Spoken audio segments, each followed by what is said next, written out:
Welcome and thank you for joining us today. My name is Audrey Lichter, the Executive Director of Chai Mitzvah, the Resource Center for Jewish Engagement. Today's Scholars Circle topic is Scholars United, Strategies and Actions to Combat Antisemitism in Schools, featuring Dr. Marcy Braverman-Goldstein. Chai Mitzvah is a national organization now celebrating its 17th year. We are the sponsor of Scholar Circle and a Jewish resource center that focuses on building community through Jewish engagement programs. We have over 20 curricula tailored for small group conversations for teens and adults, lay or professionally led. For more information, please visit our website at chaimitzvah.org. The Scholar Circle program was inspired by Scott Shea, our founder and board president, who authored the best-selling book, Conspiracy U, A Case Study, which unpacks anti-Zionist conspiracy theories from the left and the right of the political spectrum. The curriculum was also taught in a recorded series on our website by Dr. Andrew Pessin.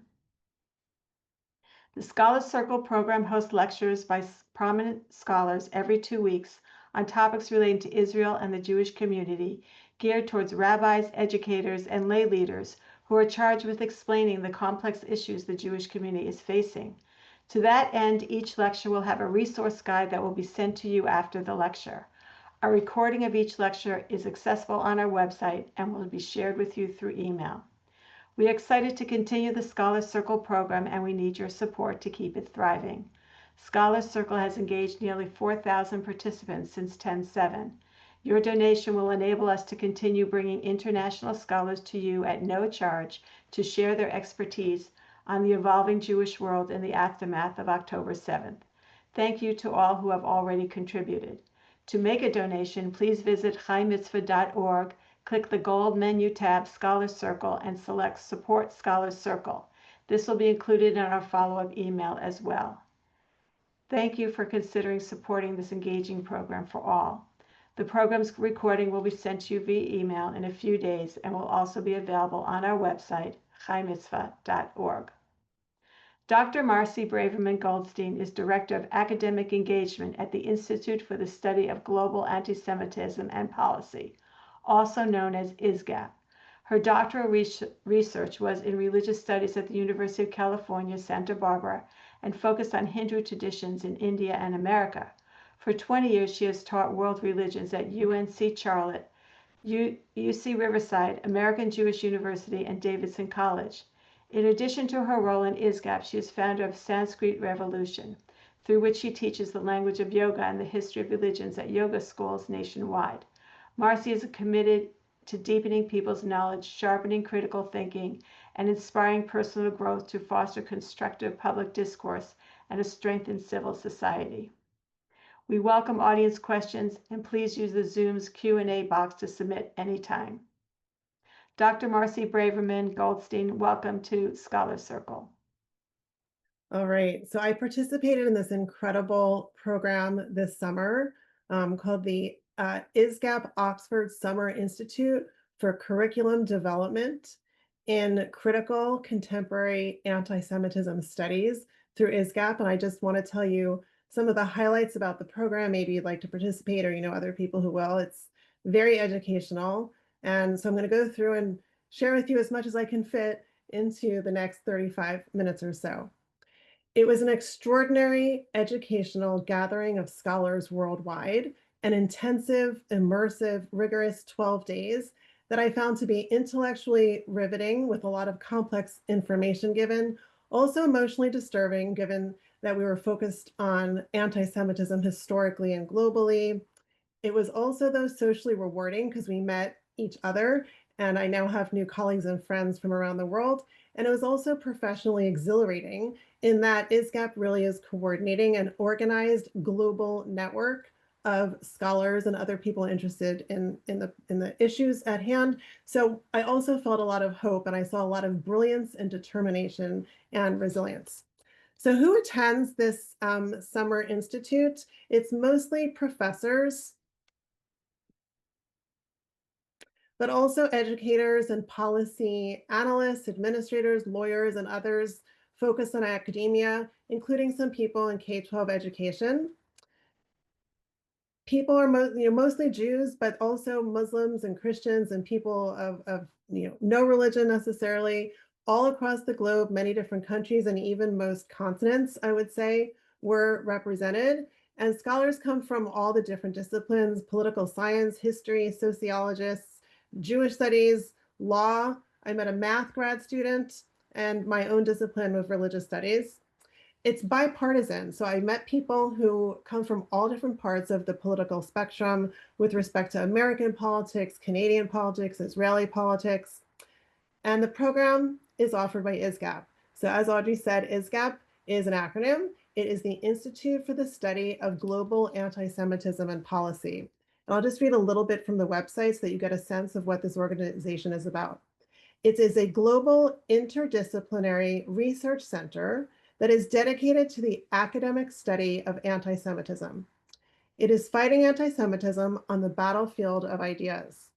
The mission is to develop high caliber academic programming to address policy development, map, decode, and confront contemporary anti-Semitism effectively, to encourage the publication of analytical studies that examine a prejudice that remains widespread, recurrent, and often overlooked within the academy.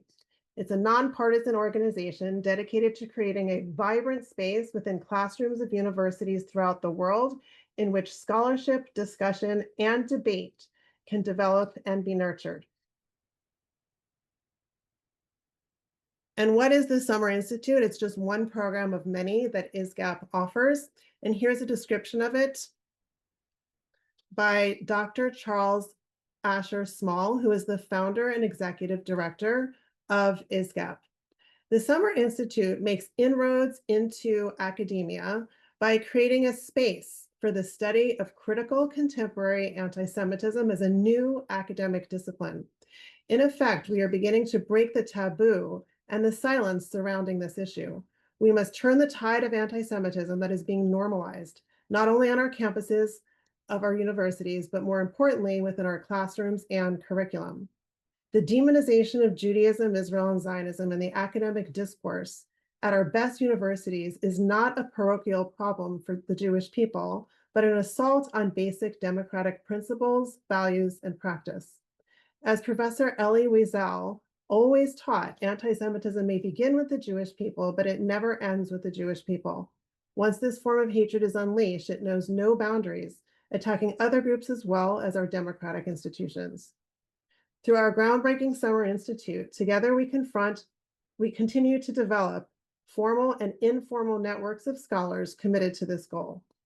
So to reiterate, the main purpose of the Institute is to create critical contemporary anti-Semitism studies as a new academic discipline to combat anti-Semitism that affects not only Jews, but society more broadly, as history shows.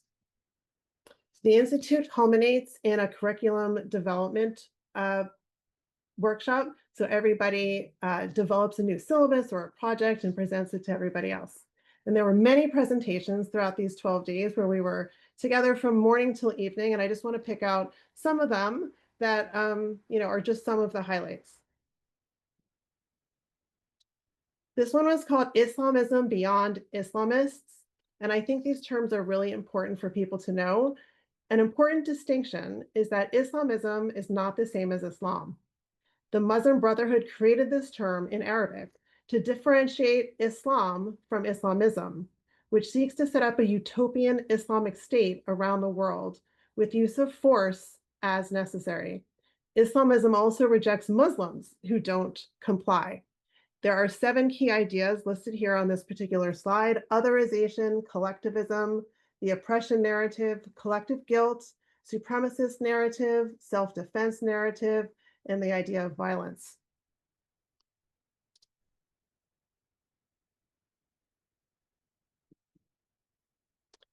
This talk, Anti-Semitism as a Conspiracy Theory, has the main point, which is that anti-Semitism is a polymorphous hatred that defies political categorization. It shows up on all different points in the political spectrum. And this presenter mentions the word anti-Zionism, which really warrants a longer discussion than what we have time for here. But just very briefly, I want to explain what anti-Zionism is not. It is not a critique of Israeli policy or government. It is more radical. It's a double standard. And that means that Jews alone have no right to national self-determination. Anti-Zionism is an attack on Jewish nationhood. There's no other country that's put to the test of whether or not it should exist.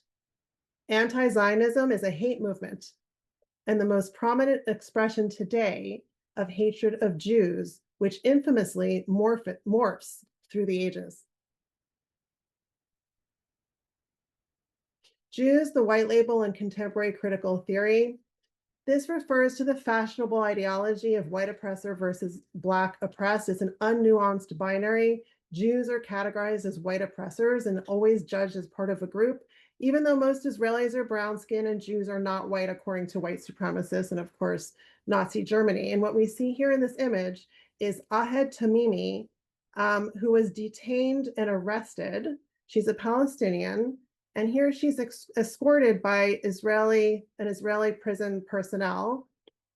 And you can see that the skin color contradicts the ideology, because this Palestinian woman is blonde hair and blue-eyed, and the Israeli is more brown skin.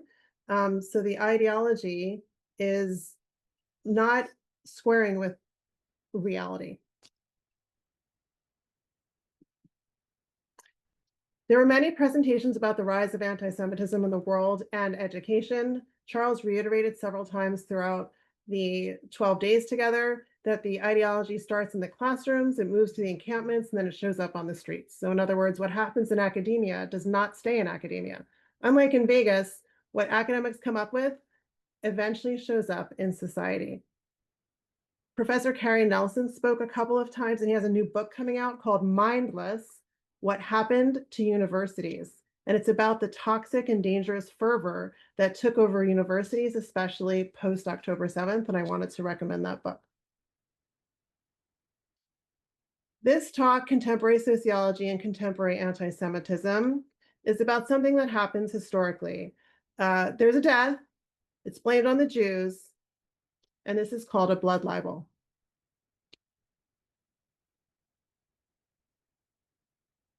Gaslit, October 7th, rape, denialism, anti-Semitism, and the manosphere.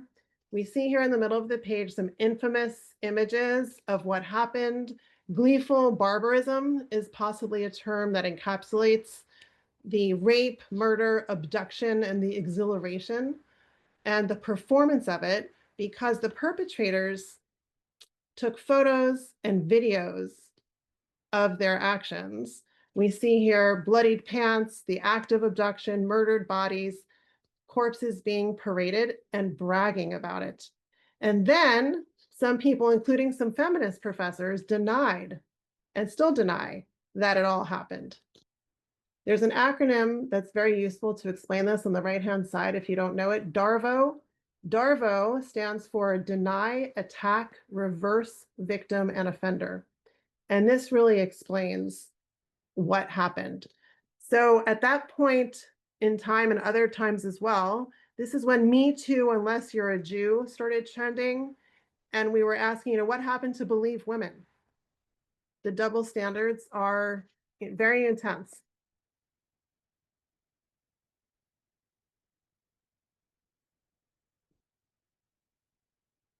We watched the film October 8, the tagline of which is "The Fight for the Soul of America."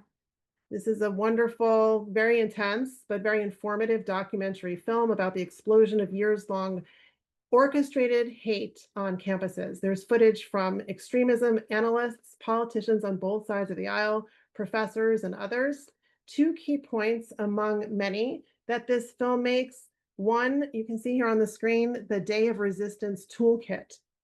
This is the National Students for Justice in Palestine Toolkit, and it explains the parallel messaging across campuses nationwide that started on October 8th. In other words, they prepared for October 8th. They knew before October 7th that it was about to happen and were prepared and distributed parallel messaging on campuses across the country. I downloaded that toolkit, by the way, a couple of years ago. And the second point that I want to draw out from this film is about media culpability. And you see here, which is now scrubbed from the internet, by the way, but someone screenshot it, so we have it, that the New York Times revised its headlines. Initially, it had trusted a report from Hamas and published on the left-hand side there, Israeli strike kills hundreds in hospital. And then it revised it to at least 500 are dead in strike on Gaza hospital. And then at least 500 dead in blast at Gaza hospital. The initial two incorrect headlines were scrubbed from the internet. This is a blood libel. It's blaming Jews for killing hospital patients. But in fact, it was not an Israeli strike on a hospital. It turned out to be an errant Hamas rocket that hit the hospital. However, the lie was already circulating worldwide. Politico published an article. The New York Times admits its error in the Gaza hospital report. It said the New York Times walked back its initial coverage on the hospital explosion that killed hundreds of Palestinians at a Gaza Strip hospital last week, saying in an editor's note that the newspaper relied too heavily on claims made by the Hamas militant group. I think this could be used by journalism professors to show what not to do. In other words, let evidence lead, not ideology.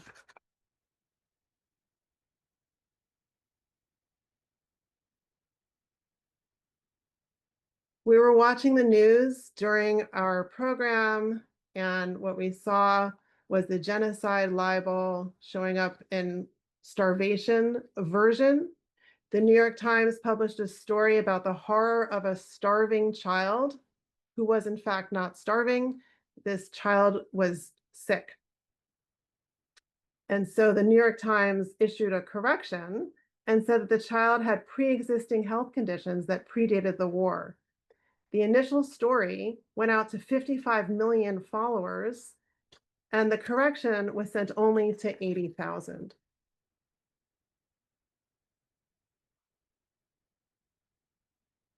Here we heard testimony from a Jewish woman from Libya. Not widely known, the ethnic cleansing of Jews from MENA, M-E-N-A, which is an acronym meaning Middle East and North African countries where Jews lived for centuries. Antisemitism morally required in the wake of 10/7. We see here two photos, and they're very comparable. The celebration in Gaza and the celebration about the slaughter at Harvard University.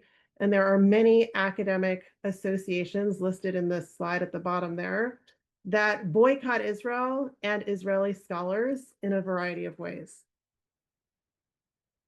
In the middle of all this intensity, I went punting, something that I had never heard about or heard of before my time there. So these are a few other ISGAPers, and we just enjoyed getting to know one another and punting, which is using a pole to stick in this very shallow little river and move ourselves forward.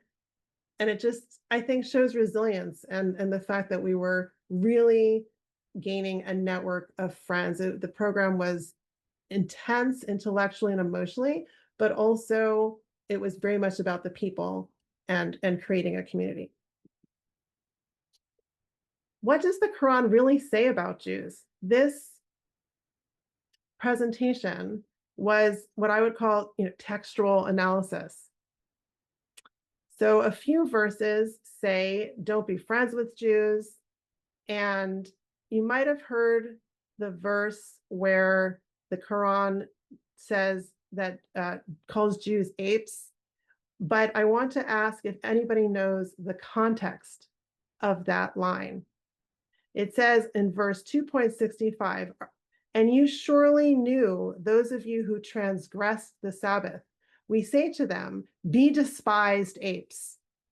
But what it's really saying here is that if you don't observe the Sabbath, then you're not being good Jews. So if you look at the middle slide here, it is pointing to something like this verse and other verses as well. The Quran is telling Jews to be better Jews. And this slide on the right-hand side is from a hadith, which is a report of sayings and actions of Prophet Muhammad. And this hadith is not part of the Quran. It's a much different type of text, and it says infamously, "There is a Jew hiding behind me, come and kill him." And this verse is included in the 1988 Hamas charter. This talk is about the Jewish experience worldwide, Ashkenazis, Sephardis, and Mizrahim. There are Jews who live in all the different countries historically in this part of the world in MENA.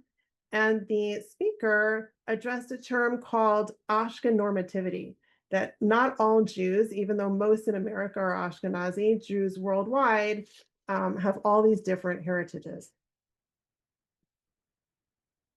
The Red Green Alliance is a term that you might have heard, and it's important to try to understand it. We see these overlapping circles between white supremacists, Islamists, and communists, and the common denominator at the center is anti-Semitism. Sometimes Marxist tactics are used where it says there, "Don't talk to the police." That merges with an Islamist agenda to say that Israel has no right to exist. And what we end up getting is a situation like this. Courage is contagious for Gaza from Elias, who said while he was killing 2 Jews on the sidewalk in Washington, D.C., "I did it for Gaza, free, free Palestine." This talk was given about Christianity. Historically, some atrocities and libels have been perpetrated by Christians, but also to remember we have allies in the Christian community. The Academic Engagement Network has a Christian arm. Many Christians teach about Judaism through education and send students to Israel to learn facts. And she recommended this book on democracies and death cults by Douglas Murray, Israel and the Future of Civilization, which is a warning for all people that what's happening is not just about the Jews, it's about everyone.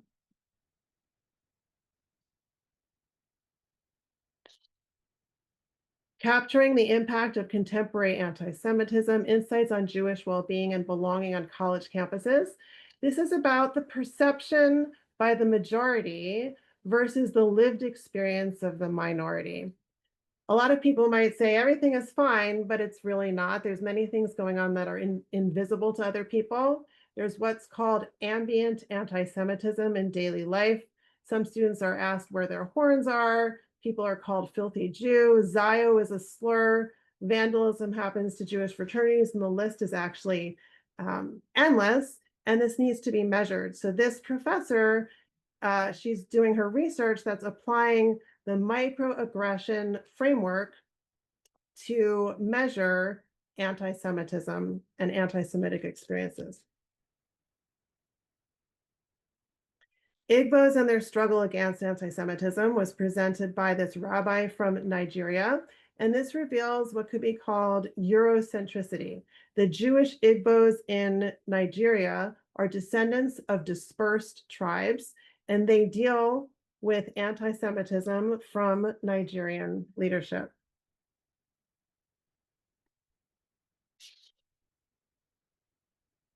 The fascinating, multifaceted 3,300-year emergence, tragic death, and regenesis of Hebrew is about this book called Revivalistics, which I think is so interesting. And the word that I zero in on is regenesis of Hebrew. He talks about Israeli, which is a Hebrew revival that is characterized as a Semitic European contact language, which is a blend of classical Hebrew and Yiddish influence. In the middle of all of our studies, we went on a walking tour of the Jewish history of Oxford. And on the left-hand side there, you see a group of people. We're standing in front of the Hebrew languages school. And on the right-hand side is a plaque, and it says there, if you can see it, Jewish cemetery until 1290. Why until 1290?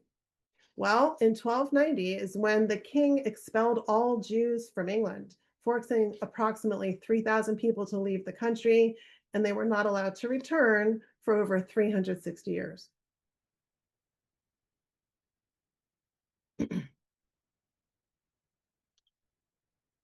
And here's more Darvo happening during our Institute Deny Attack Reverse Victim and Offender. So you see on the left-hand side there, Jews and Zionists, as a stand-in for the word Jews, are called neo-Nazis. And yet, horrifically, we also saw this propaganda video come out of this man who thankfully is now free and happily playing his guitar, I just saw recently.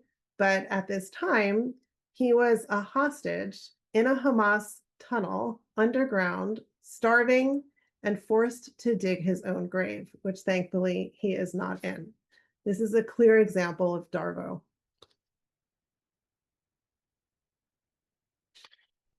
And natural beauty.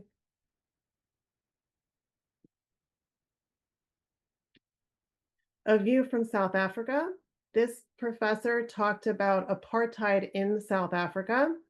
She said that Jews were disproportionately represented among people who fought against apartheid in South Africa. And to describe Israel as an apartheid state insults the pain of Black South Africans who endured actual apartheid. And the other part of this image here addresses Cecil Rhodes, who historically was a British imperialist who colonized Africa. And Jews, starting in 2015, were very sympathetic to this movement called the Rhodes Must Fall movement, literally taking down his statue. And even with support for taking down his statue, we see these crude signs, F the Jews, showing up.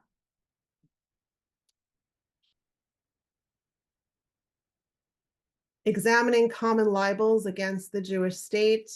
This professor talked about the three main libels. Israel is a settler colonial state. Jews commit genocide or deicide, and Israel is an apartheid state. And he spent some time distinguishing between apartheid South Africa versus indigenous Israel. This next talk was by a courageous woman who came from China and revealed to us, and she gave me permission to use these slides, showing the fabricated and distorted narratives against Jews, including this professor who compares Hamas to anti-Japanese resistance heroes.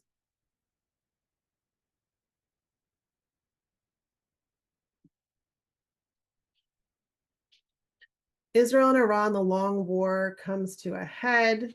The first image there shows where Iran exports its genocidal anti-Semitism to, and that the octopus's arms are being severed due to this operation called Operation Rising Lion.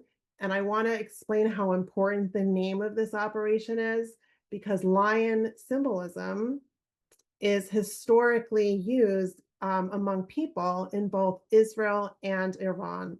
So it's tapping into the strength of the Jews and the Iranian people, who have a lot in common, irrespective of the Iranian regime that gained power in 1979. This is a new book called The Road to October 7th. It shows the protocols of the Elders of Zion, which was first written in Russian and translated into many different languages, including French. It also shows up in Syria. It's a conspiracy about Jews. It's not only about the people, though, this road that led to October 7th.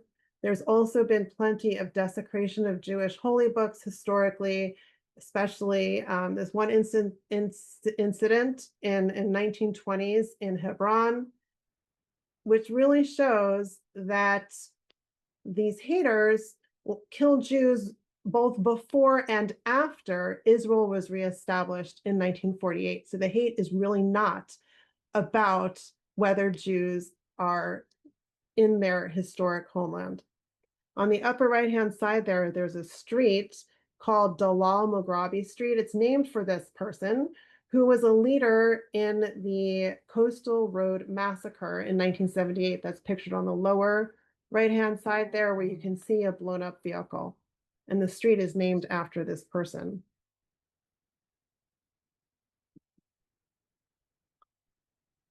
This is intense in yet another way. Challenges in identifying and documenting sexual crimes committed during a raid terrorist attack. And this presenter introduced me to this term, which was new for me, a raid terrorist attack. It's a state whose territory thousands of people raided and committed crimes and sexual crimes that caused overwhelming chaos and domination of the civilian population, along with severe loss of evidence because of the chaos and the lack of preparedness. There were threats of body abduction, contaminating crime scenes, an overwhelming number of unidentified victims, and in the chaos, trying to find the evidence, which consisted in part of scattered underwear, exposed and injured genitals, shooting at genitals that obscured the evidence of rape, and so much more.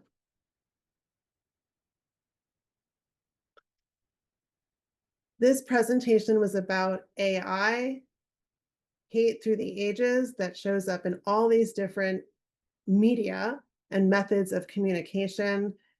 And as you can imagine, AI just creates more opportunity to image hate. You can imagine the worst that AI is capable of. So conspiracy theories are increasing exponentially. Israel and Iran, the honeymoon that once was, and maybe we're on the cusp of a new Middle East where things will hopefully be improving. The culmination of the Summer Institute was this historic conversation between Dr. Benjamin Chavis and Natan Sharansky, a tale of two movements: civil rights, Soviet Jewry, and the ongoing struggle against hate. We were really in the presence of two heroes who value human dignity and stand up for the rights of others. Both of these men were political prisoners at the same time. Dr. Chavis was one of the Wilmington 10 in North Carolina. He served 7 years in prison after being wrongly accused of arson. And Natan Sharansky was refused permission to leave the Soviet Union, spent 9 years in a Soviet gulag, which is a forced labor camp or prison, because of his human rights activism. It was really an historic moment to be here with them for the hour, and you can watch the conversation on the ISGAP Hour on YouTube if you want to go look for it. And Dr. Chavis told us this incredible story, which is that 50 years ago, he wrote a letter to Natan while they were both in prison.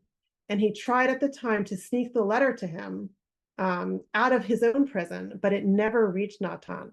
Well, Dr. Chavis found the letter, distributed photocopies of it to all of us, and he read the letter to him in the presence of all of us. And it was an incredible thing to witness. The message of his letter was oneness, the oneness of all of humanity, that we are one human race, at that we have to get involved in one movement for freedom, justice, and equality, that divisiveness is unproductive, which doesn't mean that we can't be distinct, but we have to come together through what we share.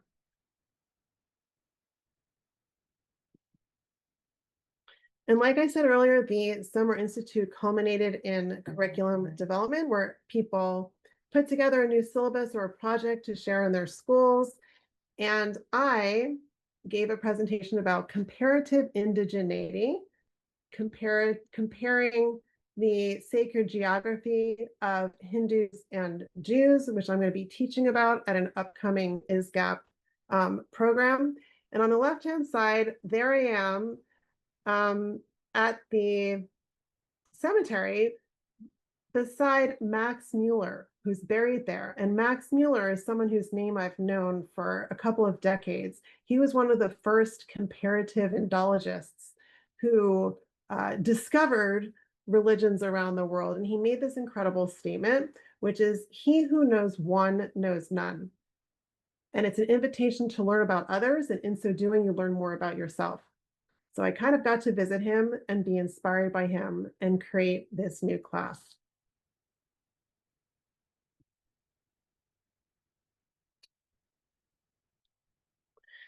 And in conclusion, I want to leave you with a call to action, inspired mostly by a talk I heard about yet another presenter at the Summer Institute. Her name is Michal Kotler-Wunsch.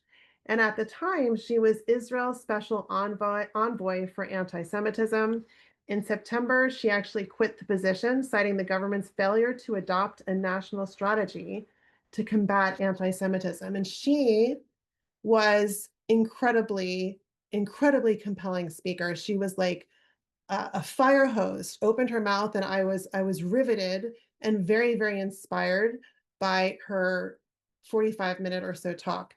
And one of the things she said is the following: to convey a feeling of urgency with words rationally, to reach the silent or silenced moderate majority. So I say this is a call to action because there is a silent or silenced moderate majority who are not so informed about what's going on. And we can convey what is going on with a feeling of urgency and yet use words that are delivered in a rational way to help people open their eyes to see the danger that is unfortunately lurking in our societies. Further, she suggested that we all have a role to play. And I want to pass that along to everybody. We all do have a role to play, and it's going to be different for each person. You can say something, you can do something, you can write something. Another point as a takeaway is that this hate movement against Jews reminds us that we are a people. And I think this is a call to get educated about our Jewish history and to make sure to educate our children. When I was growing up, I did not know nearly as much as I know now about Jewish history. And I think a lot of people are sorely uninformed.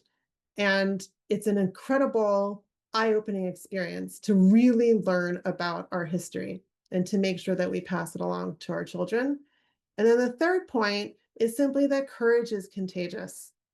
There are many people who inspired me along the way, so that I'm now sitting here giving you this talk, which several years ago I never would have guessed I would have been doing.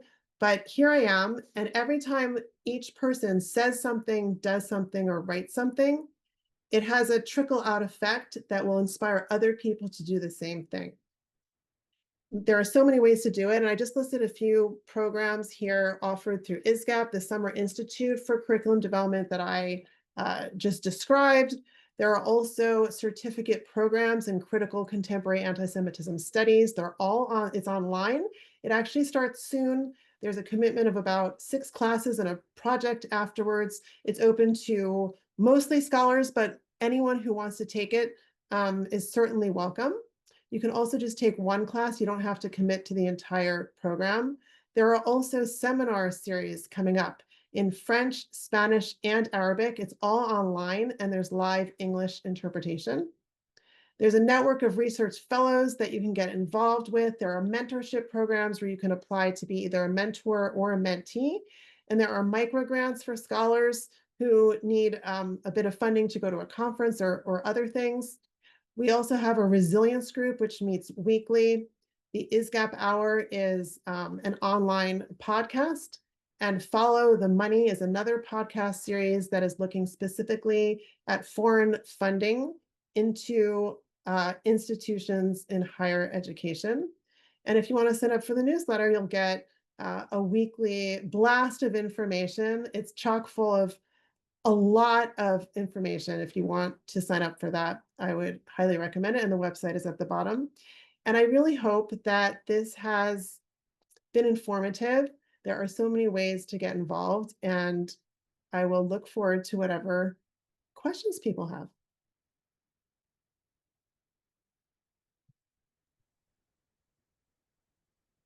Thank you so much, Dr. Braverman.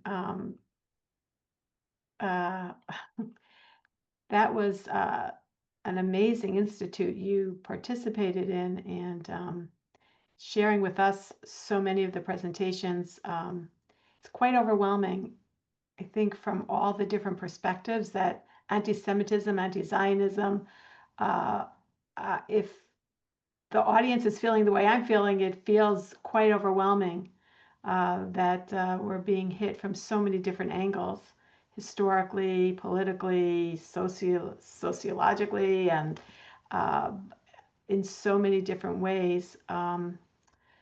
So, what would you like uh, people to have absorbed from all of this? What lessons can we learn, and I, how can a person who's not an academic, person that's in their community and um, reading the paper and trying to maybe having kids in their on campus or grandchildren or um, what what would you what can people do and how to absorb all this? Um, Yeah. Um, well, I'd say just take baby steps, honestly. I did not know most of this a decade ago. I mean, I'm a trained historian of religion, so I know how to learn about this information, but my area of expertise initially was Hinduism. And when I realized that something was encroaching upon our society that threatened me as a Jewish woman, but also our society more generally, I thought, well, I need to learn about this. I started listening to podcasts. There are so many wonderful podcasts. If you're not a reader or you can't tackle a book, forget about a book. There are articles, there's podcasts. I would say just start listening. um, to knowledge is power. So learn a little bit once a week. You know, it is overwhelming. Let me just say, I really think it is very overwhelming. So take a break. If you're absorbing a lot of information, I would say take a break, especially on Shabbat is like a great idea to not think about all this. mhm, But learn a little bit. Don't be afraid to ask questions. Take a class. There are so many wonderful opportunities for learning through the Chaim Mitzvah Scholar Circle. Everything is so compelling here. And I know the other speakers offer so much great information. There's no financial barrier. So I would say just commit to watching and reading and asking questions because you'll feel better mhm. knowing that Um, you know stuff. so there's some interesting questions that are coming through. On your area of expertise, actually. So there's two questions that I think are that you're specifically well prepped to answer. So I'm going to ask them both, and then maybe you can uh, respond. So Yeah. David Goldstein asked, does Hinduism have any ancient anti-Semitic writings akin to Christian New Testament anti-Semitic verses? And the Mhm. next question by an anonymous attendee is, historically, anti-Semitism in India and Asia countries is minimal. Why do you think this is the case? And can this lesson be applied to Western cultures? So given your expertise in Hinduism, how would you respond to both of these questions? Right. So there's nothing anti-Semitic in ancient Hindu writings because there are no Jews around. Right. So there's a lineage of root traditions and then traditions that branched out. So Judaism is a root tradition. From that, we get Christianity and then Islam. So the other two are responding to what came prior. Mm, And so there's a bit of antagonism there. There's a bit of familiarity and sometimes relatedness, but then there's also what scholars call the proximate other. And the one who's proximate, meaning close, but yet other, there's going to be some tension, like with siblings, right? And so we get some of that, uncomfortable othering of the other groups. And so sometimes it's anti-Semitic, but there's nothing that talks about Jews in ancient Hindu writings. so you think it's not intrinsic to Hinduism. It's more that Jews were not in these countries so people didn't have an opportunity to learn or to know about Judaism, and therefore there was no anti-Semitism? You don't think it has anything to do with the type of religion it is, or their type of relationship to God or Yeah. monotheism? So I think it's that also, actually. I mean, the first thing that came to mind is lack of historical contact, but also Hinduism is a different kind of religion. So Christianity and Islam are both creed-based traditions. They're belief-oriented. You agree with or you have faith in this particular creed. For Christianity, it has to do with Jesus, and for Islam, it has to do with God. And Muhammad delivered a message about God, that there's no God but God, and Muhammad is his prophet. So you have to believe something in order to be either a Christian or a Muslim. Judaism and Hinduism are actually a bit different. While there are belief in God statements, they're both more practice oriented. There's nothing that you have to believe. There's no one central creed that makes you Jewish or not Jewish, or Hindu or not Jewish, or Hindu or not Hindu. Both of those traditions are people from a place. Mm. And so you can't really shed your religion. You are, and it's like an ethno-religion is one word that is sometimes used to describe it. And so there's nothing threatening about other people who believe something else that bumps up against what it means to be Hindu, which itself, by the way, is a term that was invented not that long ago by outsiders, like Greeks and British and Muslim colonialists who all came to India at different times, not in the order that I just said, but like discovered Hinduism that is not creed oriented. So they do not naturally have friction. Mm. Fascinating. So, in a sense, Judaism has more in common with Hinduism than the traditions that it spawned, Christianity and Islam. But In a certain way, yes, and that's what I'm exploring in my class called comparative indigeneity. They're mm, people from a place. And so they do have that in common, which is surprising to people because on the surface, Judaism and Hinduism look very different. And they are very different in significant ways, but they're also very similar in the way that they came to be and developed through the millennia. fascinating, really. To be very interesting to explore that. There's another question here, a little different. So, you touched a little bit on some of the slides about the relationship between anti-Semitism, anti-Zionism, and we're seeing a lot of anti-Zionism uh, bubbling up in school boards and city council meetings, and I mean, I've just joined a book group, and they said, well, we're reading now mostly Israeli authors because the publishing industry is in disarray in Israel, because a lot of Israeli authors are not being translated into English, and these books are not being disseminated in the United States and in English speaking countries. So we talk a lot about anti-Semitism, but what have you learned about the connection between anti-Semitism, anti-Zionism? Are they the same? Um, Yeah. is how has how did anti-Semitism, how did anti-Zionism come from anti-Semitism? What's the relationship? Yeah. So people explain it in different ways. But they're indistinguishable. I mean, one way to explain it is historically. So Jews are hated throughout time, unfortunately, for different reasons. The first phase was anti-Judaism. So Jews were hated because we didn't believe in Jesus.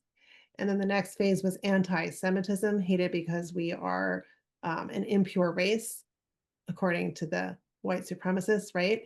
And the phase that we're mostly in right now is anti-Zionism, hated because of our nation. At the same time, all three of these phases are also happening, even though anti-Zionism is most prominent. So in a way, there are these three different expressions of hatred of Jews.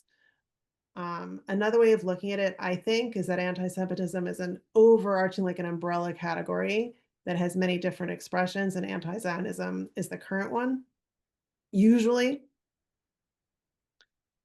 And to answer Roz's question that I see in the Q&A there, how can we effectively counteract the anti-Zionist as a Jew? So this is where I think that education is important, and yet information and facts are not going to land for people who are caught up in a conspiracy theory and libels against Jews, which are not grounded in reality. So, one piece of advice is to not get entangled in explaining rationally why Israel has a right to exist, because these people, the extremists among them, are not going to be able to hear you. And so another tactic, instead of getting engaged in a dialogue that's going to go nowhere, is to simply say something like, anti-Zionism is a hate movement. What you're saying is threatening my safety. You need to stop. It's abusive. You are threatening my safety. It is a hate movement. And depending upon who you're talking to, if they're not too extreme or too sort of lunatic, I guess, um, they might respond favorably, because who wants to be perpetrating a hate movement? You have to call it out for what it is. Anti-Zionism is a hate movement. And it's abusive what you're saying. You're denying my right to exist. You're threatening our safety. You need to stop. And then don't get entangled. Just like walk away. Just drop it in the chat or in a conversation and leave it there. Hmm. Also, I would say, by the way, there's a new organization called Movement Against Anti-Zionism. And there's an Instagram page and a website, Movement Against Anti-Zionism dot something, I'm not sure. I think it's .org. Anyway, you can look it up. And there's a lot of information coming out there with a lot of messaging and some trainings coming up. And I think it's a new angle in, including some scholars who are explaining this in a even more deep way. And people can go explore what they're saying and start following them on social media. It's another way to counteract the problem. And in a way, it's to engage, but not to engage too much, because that is not going to um, be helpful. Um, um, I one thing that was significantly missing from the conversation was anything about Holocaust education. And we have, as a people, as a society, we've invested millions, billions of dollars in Holocaust education, with the hope that it shows what happens when hate becomes unleashed and when conspiracy theories become unleashed. And there was curious to me that there weren't any presentations about the impact of Holocaust education, of I mean, has it been deemed a failure, or what, was there any conversation about the years we've spent educating in schools and Holocaust museums and Holocaust memorials and Holocaust days that communities commemorate every year? Was there Yeah, any conversation about that?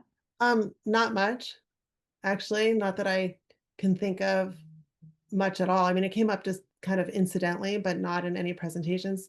So there's a book called People Love Dead Jews. And so if you Right. focus too much on what happened in the past, you're not dealing Porn. with what's actually happening now, and it's very disempowering. Um, Mm-hmm. and in fact, Holocaust education not done properly can create little Nazis, because people get all sorts of good ideas. So Mm. I think that there are much more forward-looking ways to combat this problem. What ISGAP is doing is creating a whole field and a discipline of anti-Semitism studies, like I, spent some time describing, which I think is going to be more effective. Yeah, I think there's it would be interesting to unpack the effect of Holocaust education and learn from that as we approach now a whole new way of hating Jews.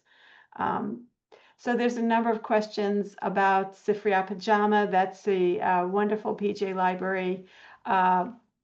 People must be, maybe not, but know that the Harold Grinspoon started PJ Library, and they send Jewish books to kids all through from babies all the way through to high school.